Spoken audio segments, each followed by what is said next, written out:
Obed kechadam, obeddan keyin xatnoy deydi-yu o'rtoqlar. Hazillashdim, chiqib уже syomkalarimni tugatib keldim, lekin bir kissej olish esimdan chiqibdi, doimgidek. Biram malades qizman. Xo'p, Mamatda biza bitta Toshkentlik opamizni ko'rib qoldim hozir. O'zim yaqinim, yaxshi chiqishaman, qizg'anaman. Charchamayapsizlarmi?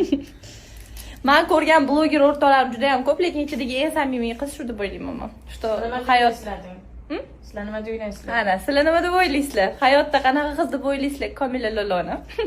Lekin rostdan ham haqiqatda juda ham samimiy, ko'ngli ochiq qiz, lekin men videoda ko'rganimda bu qizni hayotda уже to'g'risini aytaman. Kibrlashib ketgan bo'lsangiz kerak deb o'ylaganman boshida.